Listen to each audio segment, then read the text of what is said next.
നമസ്കാരം വ്യൂവേഴ്സ്. ഇന്ന് ഞാൻ നിങ്ങൾക്കൊരു സ്പെഷ്യൽ ചെമ്മീൻ ചാറ്, സ്പെഷ്യലൊന്നുമല്ല, നമ്മളെ നാട്ടിൽ എപ്പോഴും വെക്കുന്നതാണ് വടക്കേ മലബാറിൽ ചെമ്മീൻ ചാറ് മോരൊഴിച്ചിട്ട്. ഇങ്ങോട്ടുള്ളവരും മോരും മീനും കൂടി ഒരുമിച്ചിട്ടില്ല, ഇവിടെ കുടംപുളി അങ്ങനത്തെ ഒക്കെ ഇടുള്ളൂ. നമ്മളെ നാട്ടിൽ മോരൊഴിച്ച് വെക്കും മത്സ്യം.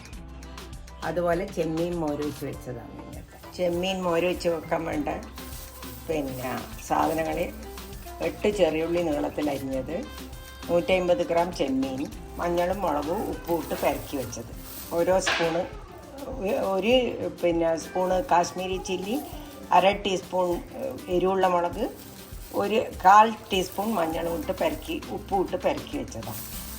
8 ചെറിയുള്ളി, പിന്നെ 1.5 ഇഞ്ച് പീസ് ഇഞ്ചി ഇതേപോലെ അരിഞ്ഞിട്ട്, 4 പച്ചമുളക്, കരിവേപ്പില. ഇത് അരക്കാനുള്ളത്. 5 ചെറിയുള്ളി, 5-6 വെളുത്തുള്ളി, ഒരു വലിയ ടീസ്പൂൺ കാശ്മീരി ചില്ലി പൗഡർ, ഒരു വലിയ teaspoon Kashmiri chilli powder, 1/4 teaspoon മഞ്ഞൾ അരക്കാൻ മാത്രം, കരിവേപ്പില. പിന്നെ കരിവേപ്പില ഇവിടെ 2 തണ്ടുണ്ട്. പിന്നെ തൈര് ഒരു 1.5 ഗ്ലാസ് വേണ്ടി വരും. പുളി ഈ തൈരിൻ്റെ പുളിയായിരിക്കും ഉണ്ടാവുള്ളൂ, വേറെ പുളി ഉണ്ടാവില്ല, വേറെ പുളിയൊന്നും ചേർക്കില്ല. ഇത് കൂട്ടിയിട്ടാണ് നമ്മൾ അരക്കും. നമ്മൾ ചട്ടിയിലേക്ക് ഇടാൻ പോവാം. വേവിക്കാൻ ചെമ്മീൻ, ചെറിയുള്ളി ഒന്നും വാട്ടണ്ട, എണ്ണേൻ്റെ ആവശ്യമില്ല ഇതിന്, പച്ചക്ക ചെയ്യാം. എല്ലാ കരിവേപ്പിലയും ഇപ്പം ഇടുന്നില്ല, ബാക്കി പിന്നീട്. കുറച്ച് ഉപ്പിൽ നിന്നും എന്താ വെച്ചാൽ ചെമ്മീനിൽ ലേശം ഉപ്പിട്ടിട്ടുണ്ട്. ഇനി ബാക്കി നോക്കിയിട്ട് കുറച്ച് തിളപ്പിച്ചാറിയ വെള്ളം, അത് വെന്ത് വരട്ടെ. അതുകൊണ്ട് ഞാൻ ഗ്ലൗസ് ഇട്ടിട്ടുള്ള മുളകല്ലേ തൊടാൻ പറ്റില്ല. തിളച്ച് ചെമ്മീൻ വേവട്ടെ, അപ്പോഴത്തേക്ക് നമുക്ക് അരപ്പുണ്ടാക്കാം. ചുവന്നുള്ളി, തേങ്ങ,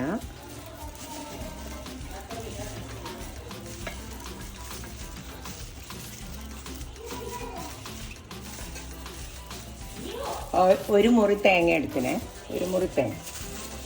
ഇതിൽ എണ്ണയൊന്നും ഇല്ലേ, ഒരു എണ്ണയില്ല.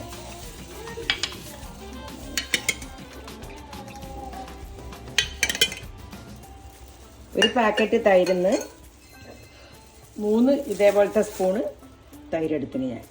ഈ പുളി വേണമെങ്കിൽ പിന്നെ രണ്ടാമത് ചേർക്കുന്നതിനും കുഴപ്പമില്ല. കുറച്ച് വെള്ളം കൂടി ഇട്ട് ചേർക്കാം.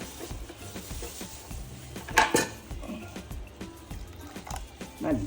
1/4 ഗ്ലാസ് വെള്ളം ഒഴിച്ചിട്ടുണ്ട്.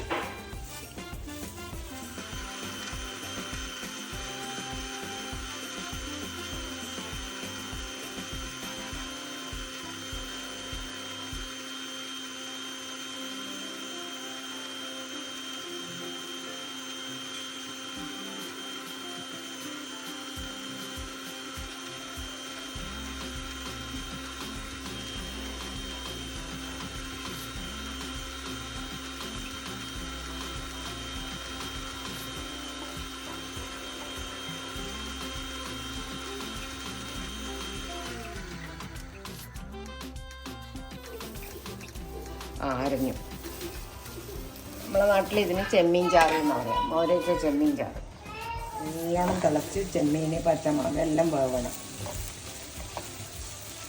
ഉപ്പ് കുറച്ച് കുറവായിരുന്നു നോക്കുമ്പോൾ, അപ്പം ഞാൻ കുറച്ച് 1/2 ടീസ്പൂണും കൂടി ഇട്ടു. ഇനി അരപ്പ് നോക്കിയിട്ട് അരപ്പിട്ടതിൻ്റെ ശേഷം ബാക്കി നോക്കാം. അത് പച്ചമുളകിൻ്റെ കളറ് മാറുമ്പോഴാണ് അത് ബന്ധുന്നാവുക. പച്ചമുളക് ഇപ്പം നല്ല പച്ചയല്ലേ, ഇനി വാടിയ കളറാവും. മാറിയിട്ടുണ്ട്, പച്ചമുളകിൻ്റെ കളറ് മാറിയിട്ടുണ്ട്, വെന്തു, എല്ലാ സാധനവും വെന്തു. ഇനി മോരൊഴിച്ച് അരച്ച് തേങ്ങയും ഉള്ളിയും എല്ലാം കൂടി അരച്ചത് ഒഴിക്കുന്നു. ഇതാണ് നമ്മളെ നാട്ടിലെ ചെമ്മീൻ ചാറ്. ചെമ്മീൻ ചാറ് തന്നെ. പുളി ഇല്ലെങ്കിൽ മാത്രം പുളിച്ച തൈരായിരിക്കണം. ഇന്ന് വാങ്ങിയിട്ട് കുപ്പിയിലാക്കി പുറത്ത് വെച്ചിട്ട് നാളേക്ക് നല്ലോണം പുളിക്കുമല്ലോ, അന്നേരമാണ് എടുക്കേണ്ടത്. ഇതിൻ്റെ പേരാണ് ചെമ്മീൻ ചാറ്, മോരൊഴിച്ച് വെച്ച ചെമ്മീൻ ചാറ്. ഇതിൽ എണ്ണ അങ്ങനത്തെ യാതൊന്നും വരുന്നില്ല. കുറച്ച് വാട്ടറി പോലെ ഉണ്ടാവുക ചെമ്മീൻ ചാറായതുകൊണ്ട്. കണ്ടോ, ഭയങ്കര ടേസ്റ്റ് ആയിരുന്നു. ഉപ്പ് നോക്കട്ടെ, കുറച്ചും കൂടി ഇടുന്നു. കറക്റ്റാ.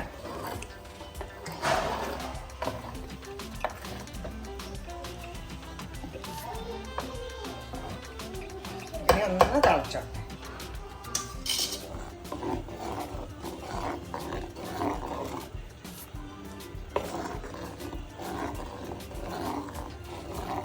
ഇത് പിരിഞ്ഞു പോകുന്നുള്ള പേടി വേണ്ട. തേങ്ങേൻ്റെ കൂടെ കൂട്ടി അരക്കുമ്പോൾ പിരിഞ്ഞൊന്നും പോകില്ല. ഒറ്റ എണ്ണയില്ല. ചെമ്മീൻ ചാറ് റെഡിയായി.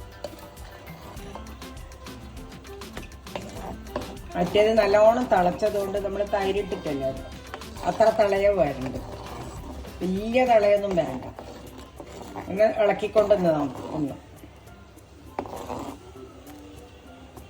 തിള വരുന്നുണ്ട. അത്രേ വരണ്ട. കഴിഞ്ഞു. ഇത് ചെമ്മീനെല്ലാം വെന്ത് കഴിഞ്ഞത് കഴിഞ്ഞു. നമ്മളെ കറി കഴിഞ്ഞു, റെഡിയായി. അങ്ങനെ നമ്മളെ ചെമ്മീൻ ചാറ് റെഡിയായി. ഇത് നിങ്ങൾ കണ്ട് ലൈക്ക് ചെയ്യണം, ഷെയർ ചെയ്യണം, സബ്സ്ക്രൈബ് ചെയ്യണം.